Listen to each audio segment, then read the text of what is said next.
Ok, buenas tardes a todas y todos. ¿Cómo están?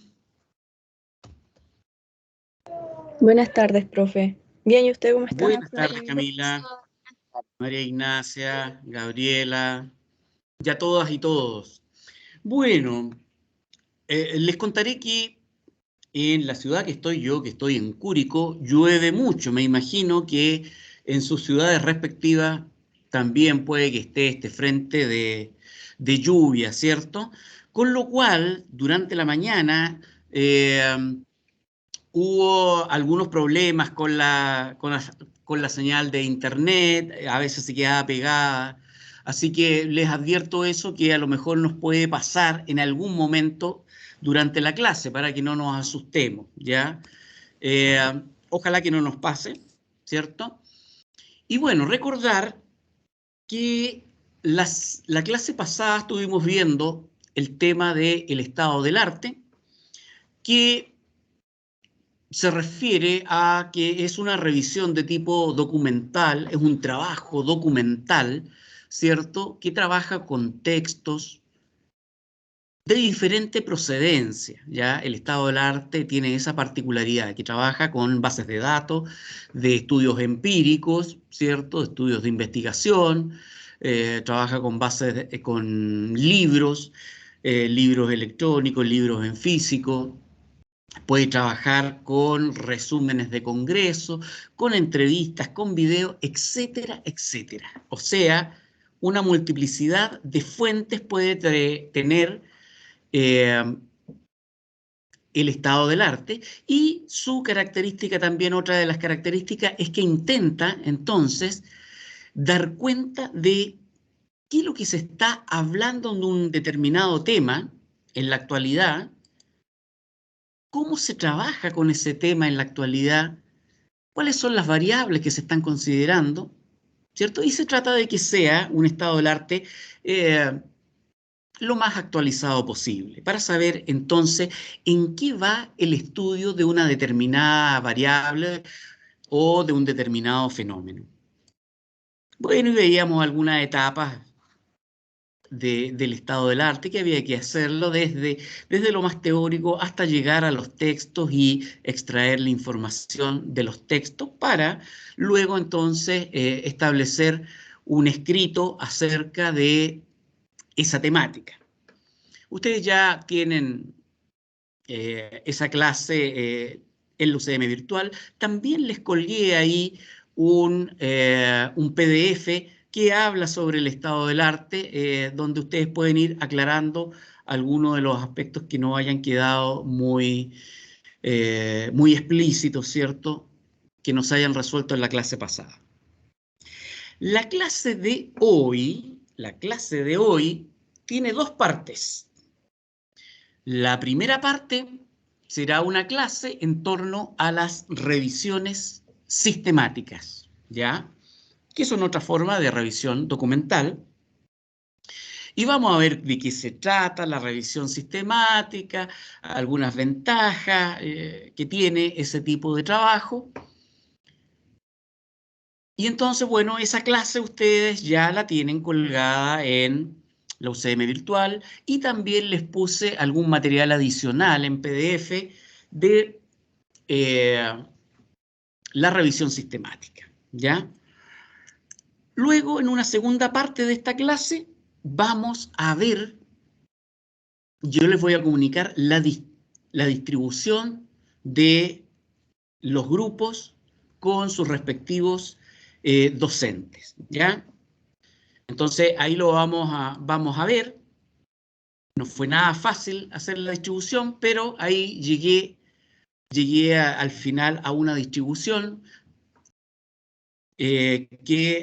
bueno, es con la que vamos a trabajar, ¿ya? Una distribución de los grupos. Pero eso lo vamos a ver, es un aspecto más bien administrativo. Entonces, vamos a entrar en materia, y para eso voy a compartir.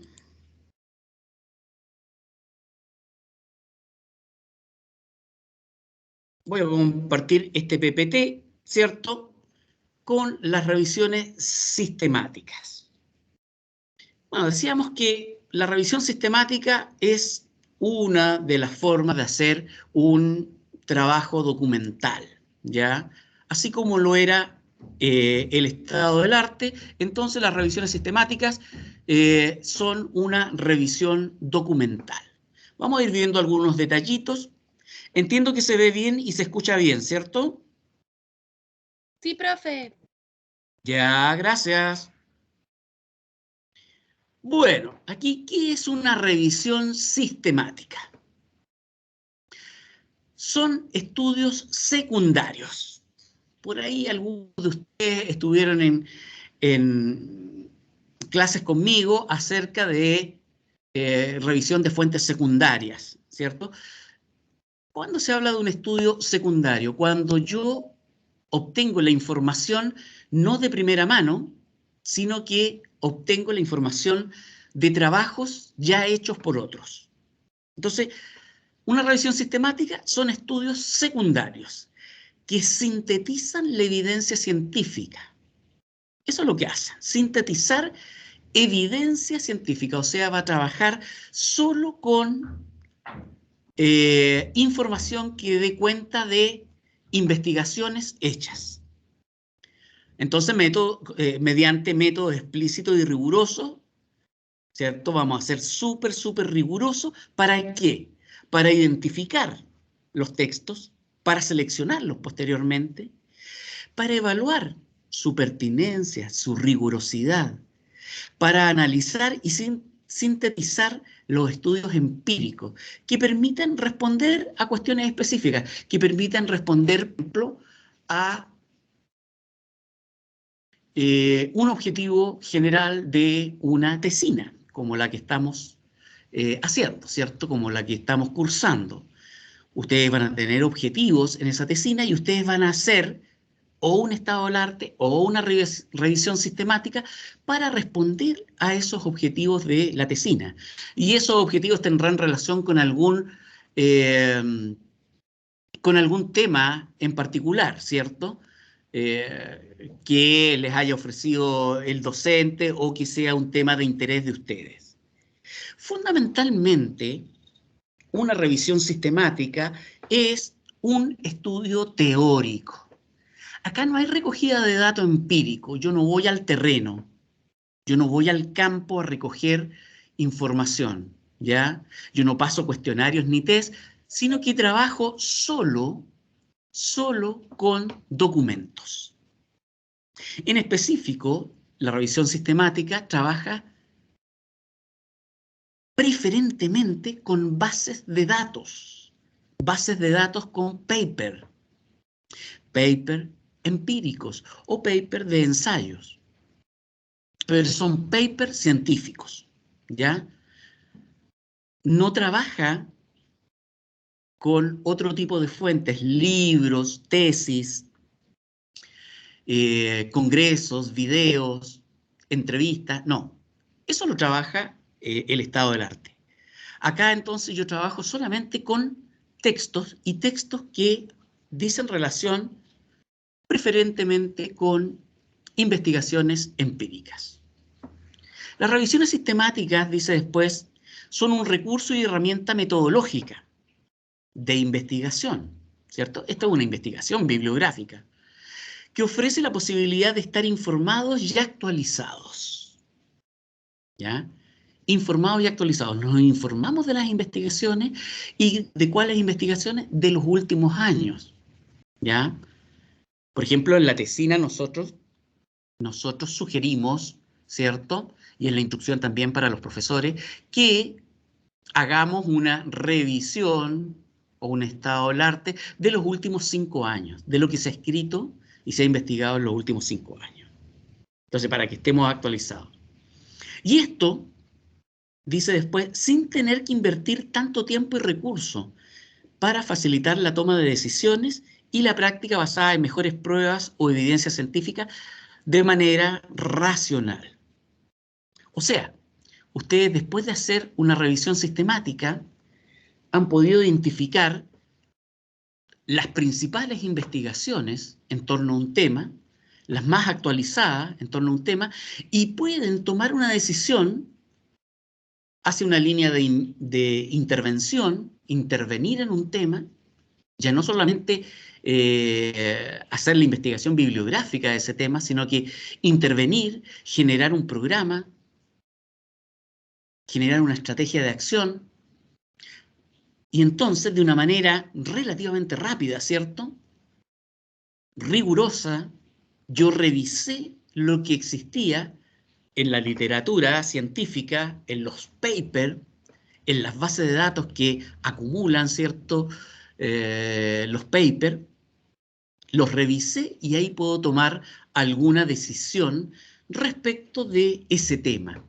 Y puedo decir, por ejemplo, que un tema está poco tratado o que hay variables que quedaron fuera en las investigaciones más recientes. Y eso me puede dar paso a una línea de investigación, ¿ya? Teniendo esa información de que existen estos vacíos en la literatura actual, en los estudios empíricos actuales. Seguimos con qué es una revisión sistemática. Es una síntesis de la mejor evidencia existente dirigida a responder cuestiones específicas, o sea, un problema, un tema específico, mediante la utilización explícita y rigurosa de los métodos utilizados para identificar, valorar críticamente y sintetizar los estudios relevantes. Eso es súper importante. Entonces, nosotros a través de la revisión sistemática identificamos los estudios relevantes, valoramos críticamente, valoramos qué, sus metodologías, valoramos el que hayan tomado determinadas variables, sintetizamos a través de la revisión sistemática cuáles son las conclusiones principales de estos estudios.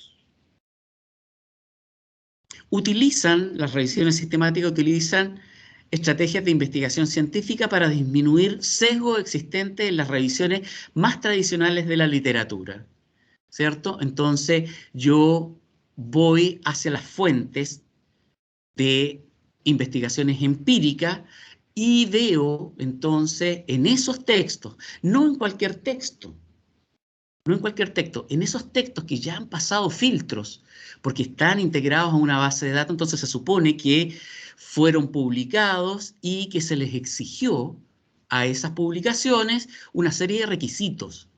Ya pasaron una serie de filtros que me dan la garantía de lo que yo estoy leyendo es válido, es confiable. Entonces, por eso, con eso se elimina la posibilidad de sesgo que pudiera tener otra literatura que no ha pasado por esos filtros, ¿ya? Cuando tú logras que en una base de datos esté alguna publicación tuya, esa publicación tuvo que pasar por algunos filtros, algunas lecturas del comité editorial de esa revista, de revisores de aquella publicación. Entonces, va ya con esos filtros. Y uno puede entonces confiar en esos textos que aparecen en las bases de datos. En tercer lugar, dice, se sigue un método sistemático y explícito para la búsqueda, selección y análisis de la información. Ahí vamos a ver que hay varios métodos para hacer una revisión sistemática y cada uno de ellos lleva algunos pasos que son similares entre las distintas formas de hacer una revisión sistemática. Son similares, dependen del autor y que los vamos a revisar en un ratito más. ¿Cuáles son esos pasos que hay que seguir? ¿Mm?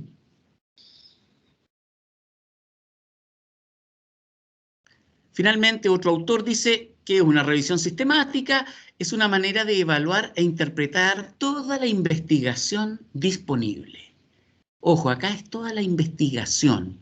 Por eso que hablamos de paper empíricos.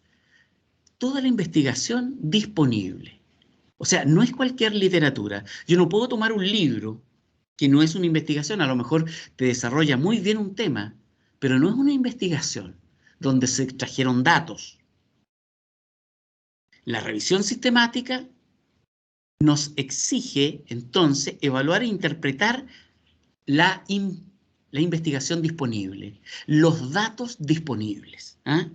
Que sea relevante respecto de un interrogante de investigación particular o de un tema o un área particular o un fenómeno que ustedes estén investigando, ¿cierto? Entonces, ustedes van a investigar COVID-19 y van a ver toda la investigación que se ha hecho a partir del COVID-19, ¿ya?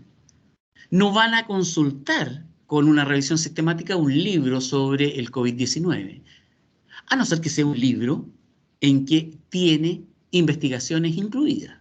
Ustedes van a consultar investigaciones, no van a consultar un libro donde se hable de teorías acerca del COVID-19, por ejemplo. ¿Ya? No van a acudir ustedes a textos que nos hablen de modelos teóricos. Ustedes van a buscar y van a consultar, y la revisión sistemática va a consultar bases de datos con investigaciones. ¿Cómo vamos? ¿Se entiende hasta el momento? Sí, profe. ¿Sí? ¿Va claro? Sí, profesor. Tengo una consulta, profesor. Cuénteme. En ese sentido, por ejemplo, los libros de drogas que tiene el profesor Claudio, si es que nosotros intentáramos, por ejemplo, estudiar hipotéticamente ese tema, ¿caerían en lo que tiene que ver como con un estado del arte o ya con la revisión sistemática, teniendo en cuenta que son como, se supone, libros académicos? Claro. En el caso particular que tú dices, la verdad es que ahí el profe Claudio hace una mezcla y de repente hay algunos capítulos en sus libros que responden a una investigación en particular y otros capítulos más teóricos, ¿ya? En estricto rigor no servirían para una revisión sistemática porque la revisión sistemática trabaja con paper publicados. Ahora, lo que puede pasar es que alguno de esos capítulos se haya llevado al formato de paper, al formato de artículo científico, ¿ya?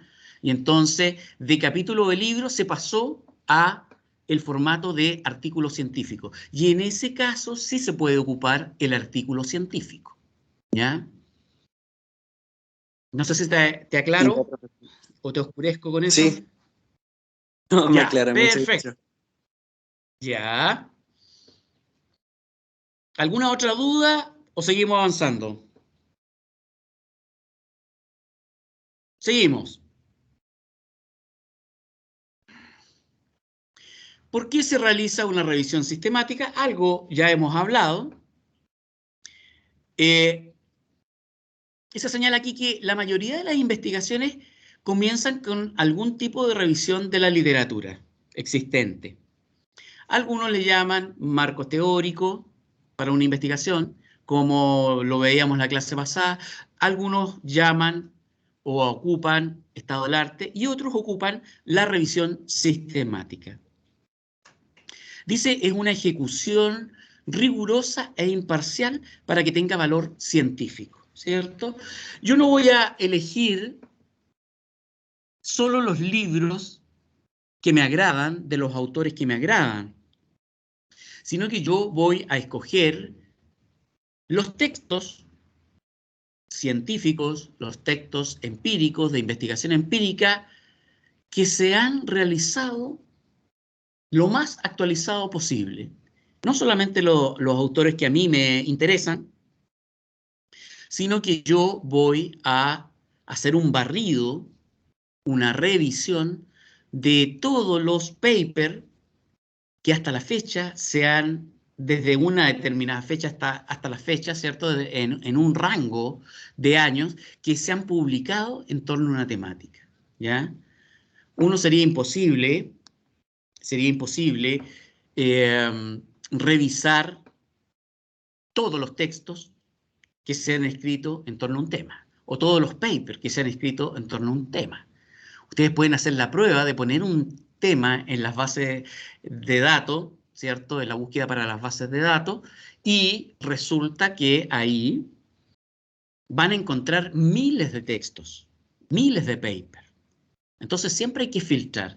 Uno de los filtros importantes es filtrar por la cantidad de años de que yo quiero que se haga la búsqueda.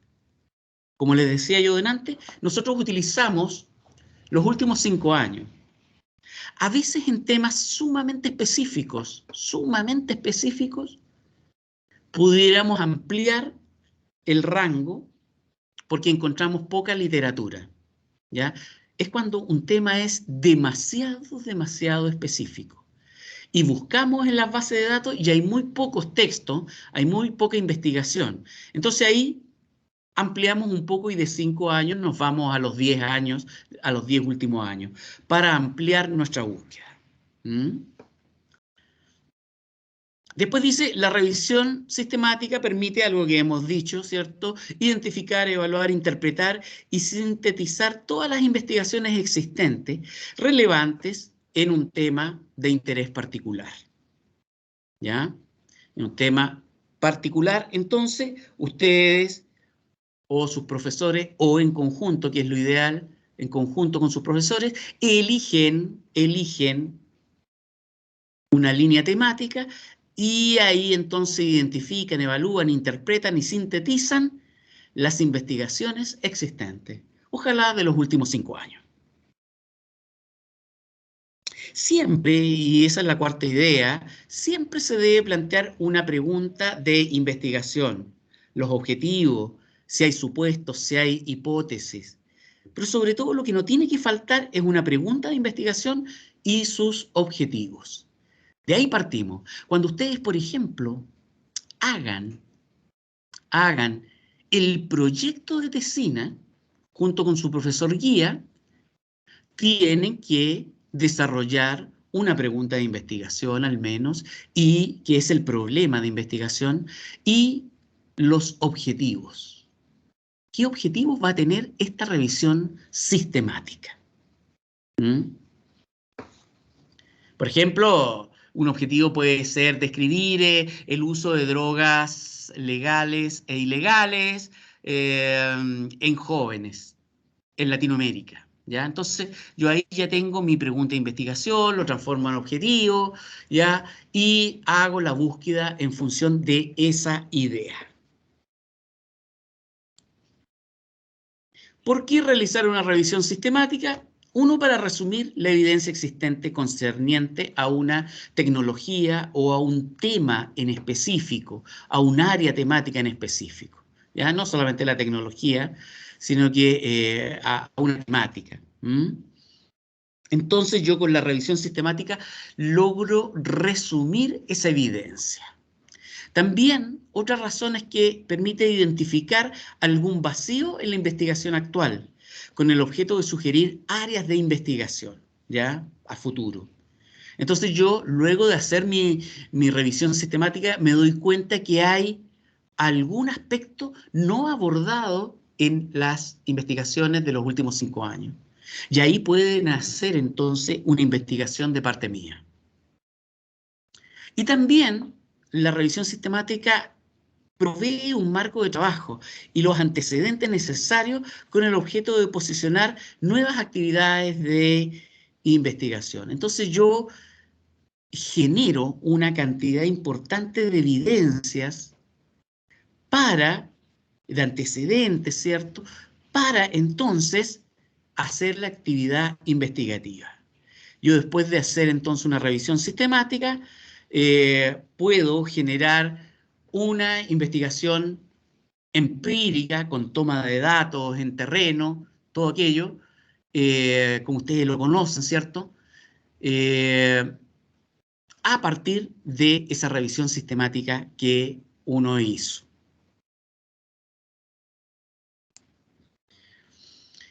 ¿Qué métodos hay? Estos son distintos métodos, ustedes los pueden googlear, los pueden buscar, ¿ya?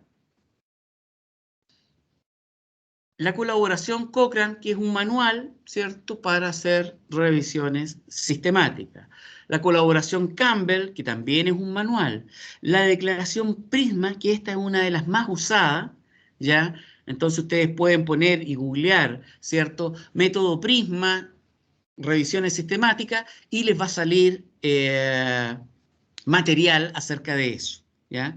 Fundamentalmente lo que nosotros vamos a hablar aquí es acerca de esta declaración Prisma. Y estos métodos requieren de la elaboración previa de un protocolo que guíe el proceso de revisión de forma explícita y reproducible.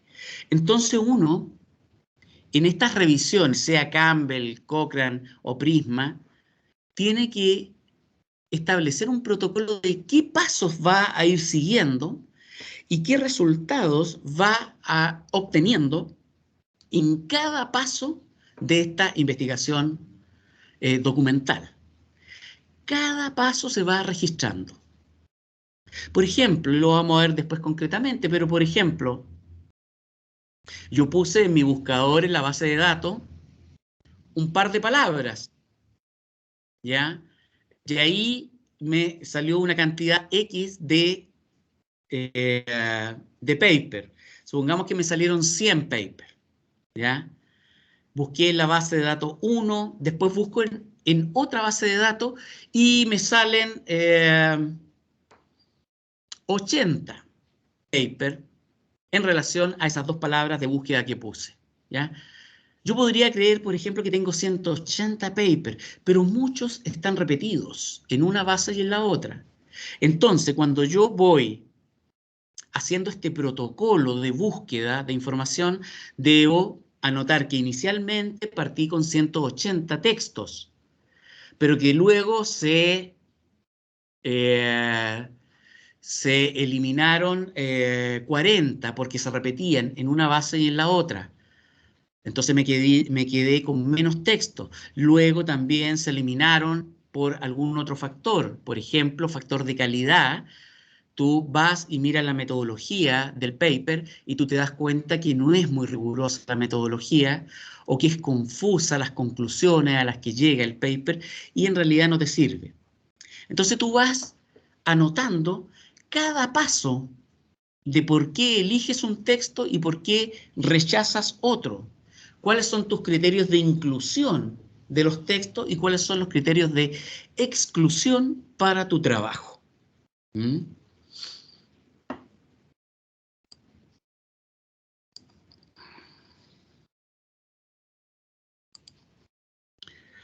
Entonces, pasos para una revisión sistemática. Más o menos estos son los pasos que uno sigue en el método Prisma. En el método Prisma. Entonces, lo primero es la formulación del problema. Tengo que formular el problema. Ustedes ya saben formular problemas. Ya han tenido anteriormente cursos de investigación, ¿ya? Entonces, debieran saber formular un problema. De hecho, conmigo mismo lo estudiamos y lo reestudiamos en el semestre pasado, pero en años anteriores también en algunos ramos de metodología de la investigación cualitativa o cuantitativa también ustedes se entrenaron en la formulación de un problema. Entonces, esta formulación del problema debe ser clara y precisa, ¿ya? Una formulación clara y precisa de qué de la pregunta de investigación. Pregunta de investigación y problema de investigación, ya lo hemos dicho, son sinónimos, ¿cierto? ¿Cuál es el problema de investigación? Nos estamos refiriendo a cuál es la gran pregunta de investigación, ¿ya? Entonces tengo que tener una formulación clara y precisa de la pregunta de investigación, de acuerdo a lo que yo pretendo investigar. Luego hay que definir la estructura y el alcance de la revisión con criterios de selección de los estudios. Aquí entonces yo voy a definir, por ejemplo, el periodo de búsqueda. Voy a buscar paper desde el 2015 en adelante, entre el 2015 y el 2021. ¿Ya? Y ahí tengo 5 años y medio, 6 años de búsqueda. Puedo poner otros criterios que entonces sean textos con autoría con autoría latinoamericana o autoría europea, ¿ya? Puedo poner otro filtro que diga estudios, solo estudios con seres humanos, solo investigaciones con seres humanos, porque a lo mejor van a haber muchos estudios en que ocupan ratoncitos o palomitas o lo que sea y no se refiere a seres humanos. Y a mí me sirve para la revisión que sea con seres humanos. Entonces yo tengo que definir esa estructura y el alcance de la revisión, ¿ya? Entonces fijo la fecha, fijo que son seres humanos, fijo que es estudios relativos a Latinoamérica, etcétera, etcétera. Ahí yo voy a buscar ciertos criterios para incluir y para excluir los textos. Dice, mientras más restrictivos los criterios para la pregunta, más específica y focalizada sea la revisión. Si ustedes aplican bastantes filtros, se les va a ir reduciendo la cantidad de textos a revisar. Por ejemplo, yo puedo ser muy restrictivo y señalar que el estudio sobre el consumo de droga en adolescentes latinoamericanos, pero solo estudios del 2021 y nada más. Y eso es súper restrictivo. Por lo tanto, me van a aparecer pocos estudios acerca de eso. Si pongo de 5 años, me van a aparecer más. Si pongo de los últimos 20 años, obviamente que me van a aparecer muchísimos. ¿Ya? ¿Cuál es la clave aquí? Tiene que haber un balance, un equilibrio entre la exhaustividad y la precisión. Yo tengo que ser muy preciso en los términos que busco en la base de datos y que voy a buscar en todos los papers que me aparezcan, a eso se refiere exhaustividad, en todos los papers que me aparezcan en la base de datos con este tema. Lo voy a revisar todo, no puedo revisar uno por medio, no, para reducirme el trabajo, no. Tengo que darme el trabajo de revisar todos los papers que me aparecen en la búsqueda. Exhaustividad y precisión en los temas. Porque yo puedo poner consumo de sustancias en adolescentes, pero no sé si son sustancias legales o ilegales. Y a lo mejor me interesaba solo sustancias ilegales. Entonces tengo que ser preciso, precisa en mi búsqueda. Ese era el paso número 1, una formulación clara del problema. En segundo lugar, el paso 2 es la búsqueda de la información. Localización de los estudios que define a priori cuáles son las bases de datos electrónicas a consultar, fuentes de información necesarias para identificar los estudios, verificación, por ejemplo, de las listas de referencia, revisión de comunicaciones e informes de interés y la búsqueda manual de la evidencia científica. La verdad es que nosotros acá lo que hacemos es lo primero, la búsqueda de las bases de datos electrónica, porque, bueno, estamos en pandemia, no vamos a poder buscar manualmente ciertos materiales, ¿ya? Tampoco nos vamos a abrir a otras fuentes de información, sino que lo vamos a circunscribir a papers científicos, papers empíricos. ¿Mm? Lo que sí entonces tengo que decidir antes de empezar la búsqueda, decidir con qué bases de datos voy a trabajar. Y ahí entonces, dentro de la decisión, eso me va a llevar a diferentes escenarios. Hay bases de datos que son con un nivel de rigurosidad mayor que otras. Hay bases de datos que son prácticamente en una sola lengua, por ejemplo inglés, ¿ya? Y otras bases de datos que mezclan idiomas. Por ejemplo, en Cielo, tú puedes escribir en español, en inglés, en portugués, en francés. Pero en WOS, en Scopus, tú puedes solo escribir en inglés. Entonces hay ciertos requisitos en esas bases de datos.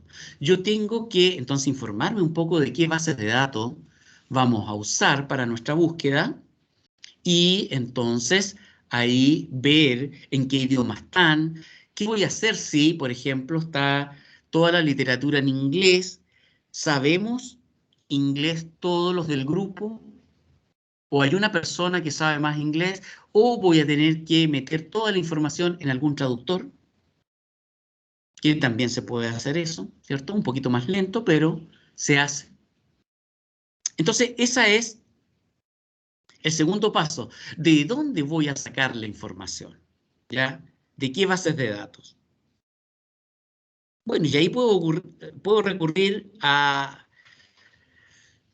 buscadores más generales como el Google Académico, ¿ya? O más específicos, Cielo, ProQuest, EBSCO, etcétera, WOS, Scopus, etcétera, ¿ya? Entonces ahí yo voy a responder a esa pregunta, ¿dónde busco la evidencia? ¿Dónde busco las evidencias? ¿Ya?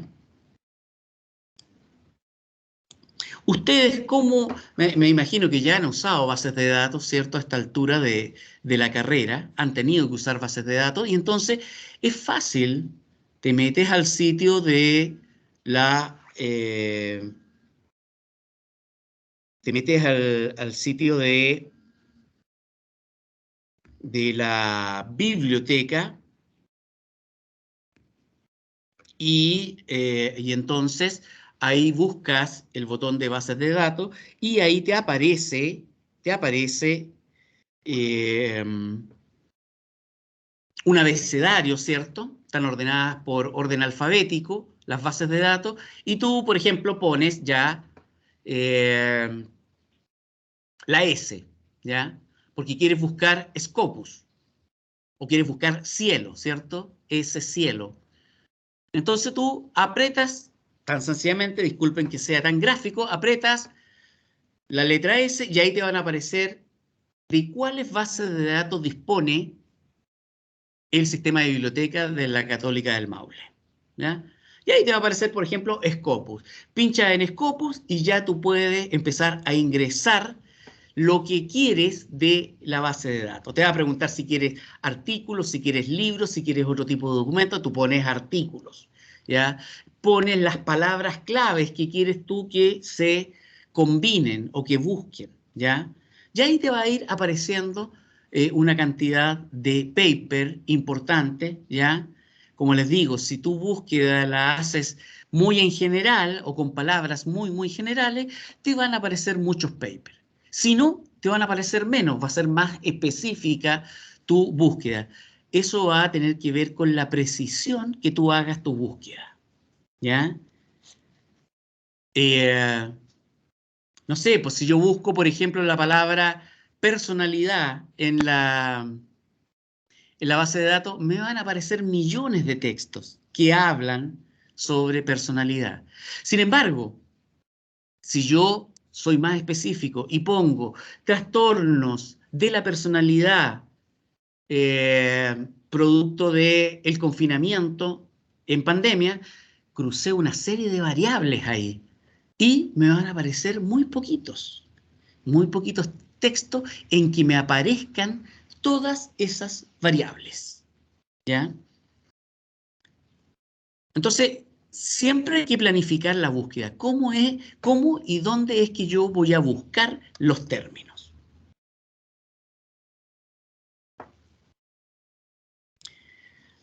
También una recomendación es siempre utilizar más de 2 o 3 bases de datos para sus consultas.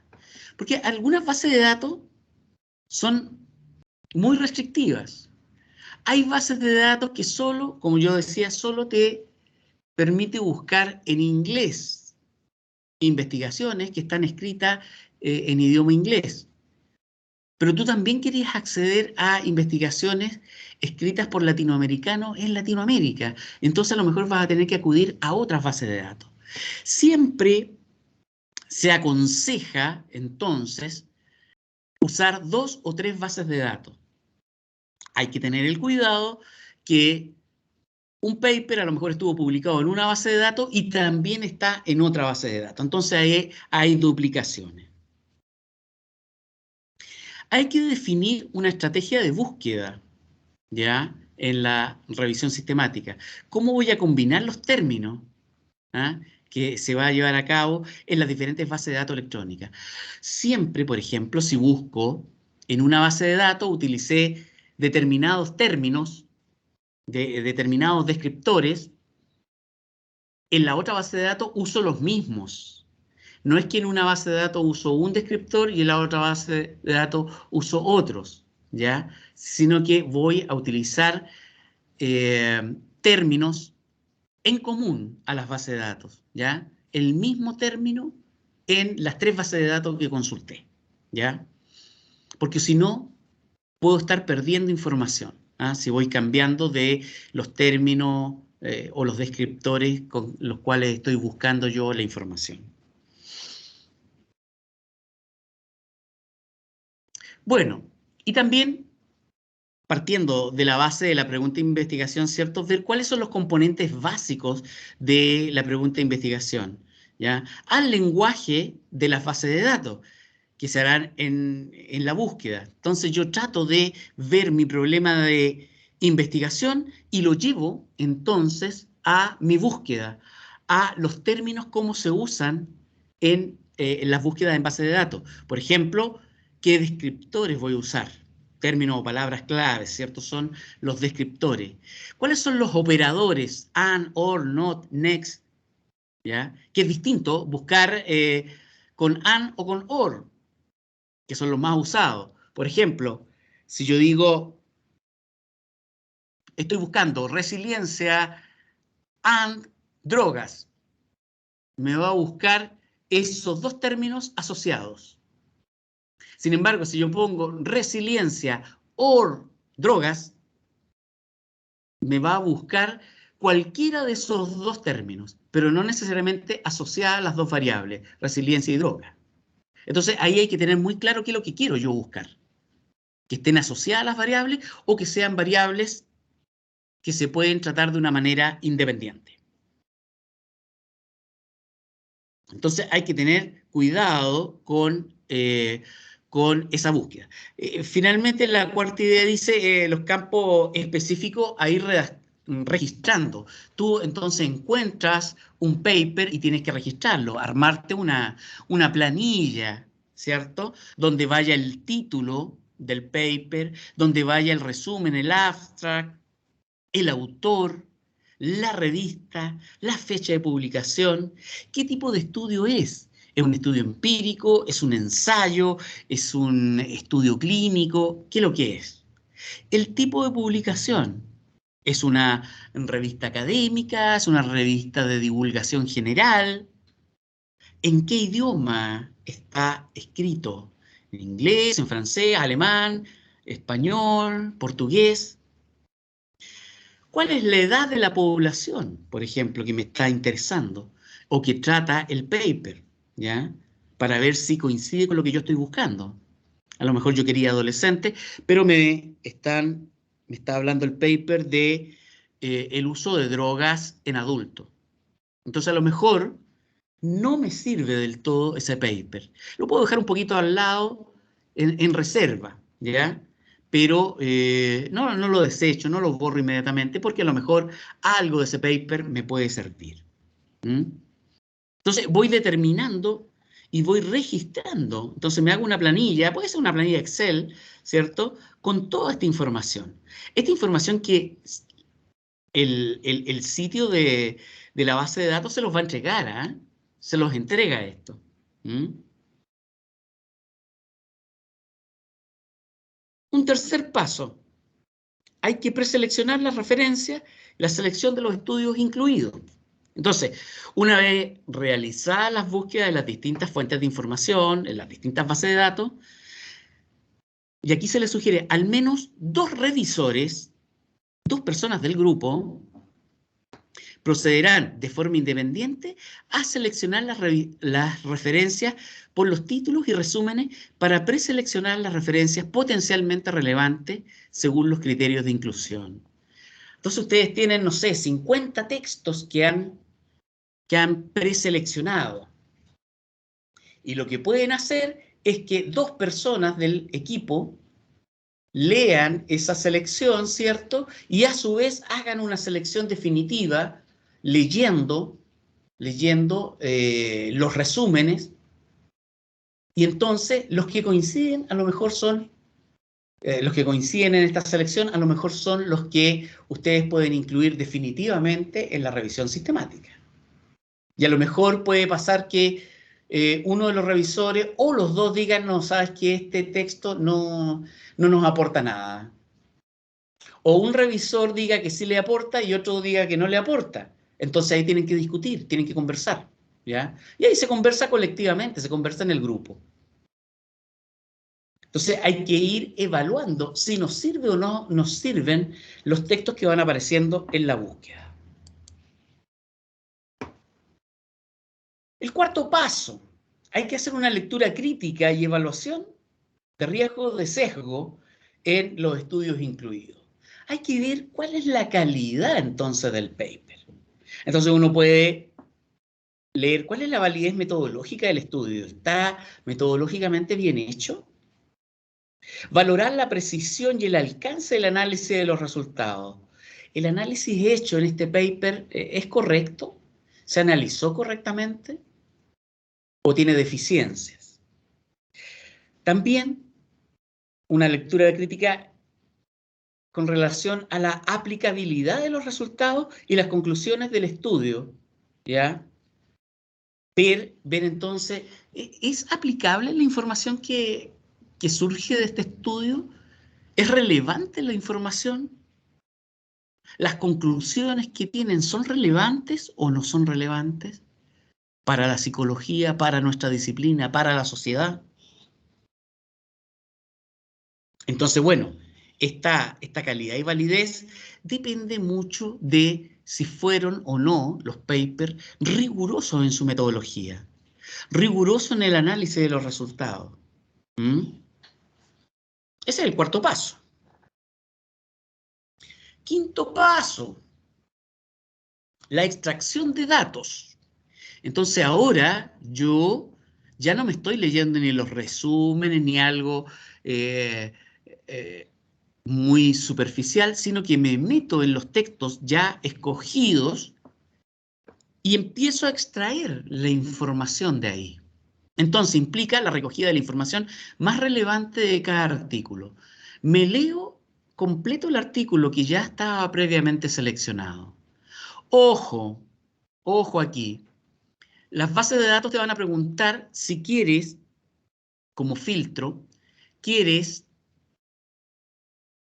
tu artículo a texto completo, porque las bases de datos, hay algunas bases de datos que no te ponen el texto completo y te ponen solamente el abstract, el resumen, ¿ya? Y no vienen en texto completo. Entonces, como un filtro más que uno pone en la búsqueda, uno debe decir full text, ¿cierto? A texto completo, que te busque paper que sí efectivamente existen en formato completo, ¿cierto? Que el texto está completo, no solamente que te va a entregar el resumen. Lo otro importante en la búsqueda es que sean textos open access, o sea, de acceso abierto. ¿Qué es lo que significa eso? Que ustedes no van a tener que pagar por leer ese texto. Hay algunos artículos que no son open access, que no son abiertos, y hay que pagar.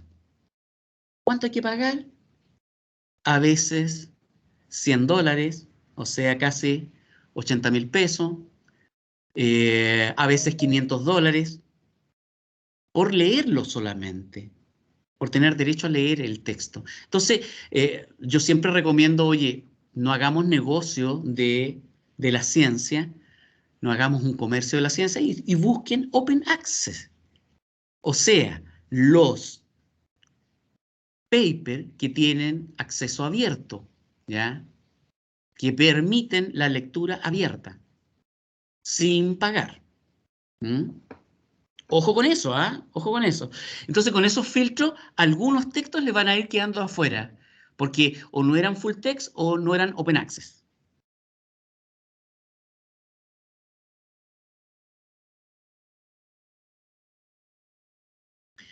Sexto paso, análisis y síntesis de la evidencia científica. Este proceso implica combinar, integrar y resumir los principales resultados de los estudios incluidos en la revisión. ¿Cierto? Yo fui leyendo a texto completo mis artículos, fui tomando a lo mejor apuntes o subrayando ahí en el mismo artículo, subrayando las ideas importantes, los resultados importantes. ¿Ya? Y entonces lo que tengo que hacer es integrar, resumir esos resultados. El objetivo de esto es estimar y determinar, en los casos que sea relevante, cuál es el efecto global, por ejemplo, de una intervención, o si el efecto es o no similar entre otros estudios. Estoy comparando con estudios. Y en el caso de que existan diferencias entre ellos, determinar los posibles factores que explican la heterogeneidad de los resultados. Eso en el caso de que yo esté buscando resultados de intervenciones, ¿ya? Pero yo puedo ver aquí si hay variables que son similares, comunes en los distintos artículos, en los distintos papers. Si las variables son diferentes, si los resultados a los que llegan son diferentes, ¿ya? Y hay que ir entonces buscando las causales de esas diferencias. Por ejemplo, consumo de drogas ilegales en Chile, habían ciertos estudios que te decían que era tal porcentaje acá en Chile, que no sé, un 20% fumaba marihuana, o estoy inventando los datos, y sin embargo, por ejemplo, comparado con un paper en Colombia, y en Colombia es un 35%. Entonces hay una diferencia un poco grande entre un 20% y un 35%. ¿A qué se deberá? Entonces ahí uno empieza ya a buscar explicaciones. Por eso es un análisis, ¿ya? Porque estamos buscando algunas explicaciones.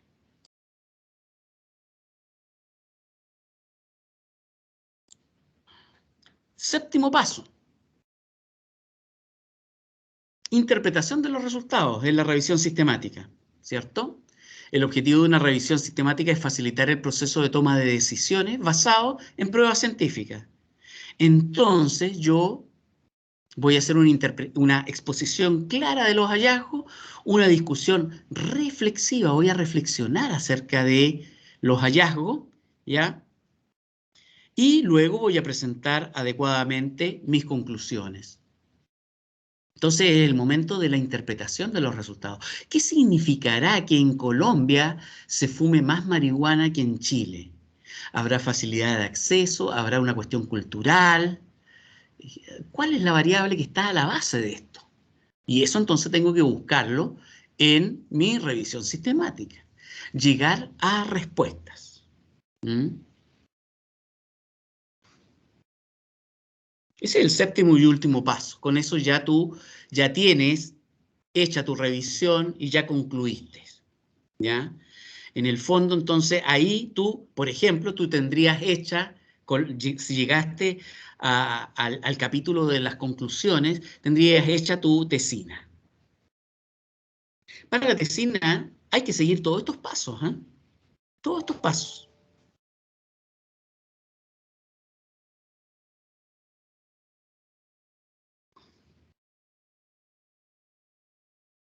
Acá vemos en la pantalla, en esta diapo, el diagrama de cómo uno va registrando la información a medida que va avanzando en la búsqueda de la revisión sistemática. Entonces, voy a partir de cuestiones generales, donde yo hice una búsqueda general, después voy a poner número total de registros o citas duplicadas, por ejemplo. ¿Cuántos de estos papers están duplicados? Número total de registros o citas únicas. Y al lado voy a ir poniendo el número total de registros o citas eliminados. Son artículos eliminados por alguna razón, hay que poner la razón. Número total de artículos a texto completo analizado para decidir su elegibilidad. Y acá voy a poner los que no cumplían con eso de ser texto completo. Número total de estudios incluidos en la síntesis cualitativa de la revisión sistemática. O sea, cuando ustedes hacen la tesina y dicen ya, hay 40 textos que incluí en el cuerpo de la tesina, vale decir, donde yo desarrollé el tema basado en todas las evidencias que encontré, entonces yo hago ahí una síntesis de tipo más cualitativo, ¿ya? Hablo de las variables, hablo de cuáles son los factores que están incidiendo en el problema. Y también puedo hacer número total de estudios incluidos en una síntesis cuantitativa, ¿ya? Entonces me hago un cuadrito, una tablita donde pongo los textos que eran de origen chileno, los norteamericanos, los colombianos, etcétera, etcétera, y voy poniendo las características, ¿ya? Voy poniendo las características en esa tablita y ahí voy a tener el número total de estudios en esa síntesis cuantitativa. Estos diagramas varían de un autor en otro. Es muy parecido a este, el diagrama Prisma, del cual yo les hablaba.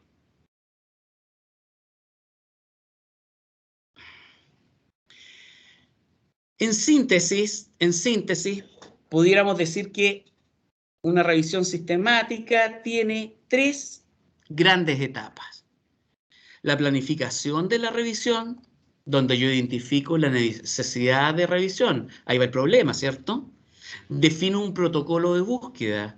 ¿Qué voy a buscar? ¿Con qué palabras? ¿En qué bases de datos? ¿Cuáles van a ser los años de búsqueda? Hago una evaluación de esa planificación. ¿Se me dio resultado o no? ¿Esa planificación o tuve que variarla? Esa planificación. Todo eso es planificación de la revisión. Luego es el desarrollo de la revisión. Y ahí voy a la búsqueda de estudios primarios, ¿cierto? Voy a buscar entonces investigaciones. Selección de estudios primarios. Ahí seleccioné. Primero busqué, después selecciono. Extraigo y gestiono los datos, ¿cierto? ¿Qué me sirve, qué no me sirve? Ya hago una síntesis de los datos. Y la tercera etapa es la publicación de los resultados, donde yo interpreto mis resultados. Interpreto lo que he encontrado.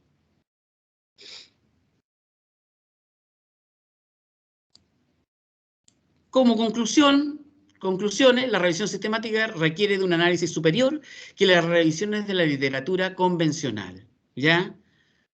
Yo puedo hacer como decíamos, un marco teórico general y no voy a tener ahí las evidencias que me da la revisión sistemática. Conclusiones, un proceso formal, sistemático, que permite validar los resultados y que pueden ser útiles para la toma de decisiones o para el desarrollo de futuras investigaciones en el área. Siempre es importante que exista más de un revisor que aplica el mismo proceso, ¿ya? Por eso es que uno va anotando todo lo que hizo en la revisión sistemática, porque así lo puede replicar otro autor, otro revisor, y debiera llegar más o menos a los mismos hallazgos. ¿Sí? Toma ese protocolo seguido en la investigación 1, entonces en la investigación 2 debieran llegar más o menos a los mismos resultados. Preguntas, dudas. Profe, hola, tengo una duda. Mire, de acuerdo a esto, la revisión sistemática y lo que había entendido, nosotros solamente recopilamos la información, nuestro problema de investigación que queremos resolver, pero en ningún momento pasamos como un cuestionario, hacemos una investigación con alguna persona, ¿o sí? Porque en delante me perdí. Cuando dijo que iba a haber un problema de investigación, me perdí, porque dije, vamos a tener que hacer un problema de investigación, pero para resolverlo lo tenemos que hacer resolviéndolo en base a la literatura y lo que vamos leyendo de ello. Claro, es solo una investigación bibliográfica esta. Tú vas a trabajar solo con documentos, nunca con sujetos. Solo con documentos. Entonces, tu problema de investigación tiene que hacer referencia a cómo vas a buscar tú la información, y ahí tienes que decir que es a través de un estado del arte o a través de una revisión sistemática, ¿ya? Entonces, tú puedes decir en tu objetivo general o en tu problema de investigación, ¿cuáles son las intervenciones más usadas con adolescentes con consumo problemático de sustancias, elaborados o aplicados en Latinoamérica, y esto evaluado a través de una revisión sistemática o una revisión documental, si queréis hacerlo más amplio, ¿ya? Una revisión sistemática o a través de un estado del arte. Tú en tu problema ya indicas cuál va a ser el método de búsqueda de esa información. Tú lo que querías saber era cómo se interviene con estos jóvenes en Latinoamérica. Pero eso lo vas a hacer tú a través de una revisión documental de tipo revisión sistemática o de tipo estado del arte. ¿Mm? Nunca vas a ver a los sujetos. Nunca vas a pasar un cuestionario. No, no, no. Solo trabajas con fuentes secundarias. Vale decir, vas a trabajar con paper que te describen investigaciones ya hechas, ¿ya? Que te describen una o más investigaciones ya hechas. ¿Ok? ¿Qué más? ¿Qué otra pregunta? ¿Qué otra duda?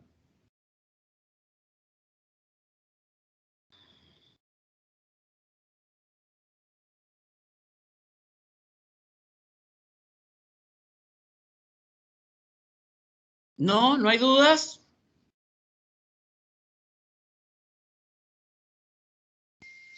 Parece que no, profe. Que no, profe. Parece que no, ¿ah? Pareciera ser que no. Entonces, ustedes, esta clase en PowerPoint, en PPT, la tienen ya en la UCM virtual, y también tienen un material adicional que les explica, obviamente con otras palabras, obviamente que basándose en los mismos autores o en otros autores adicionales, que les explican qué es lo que es una revisión sistemática, por si quieren aclarar algunas dudas. Entonces yo ahora voy a apagar la grabación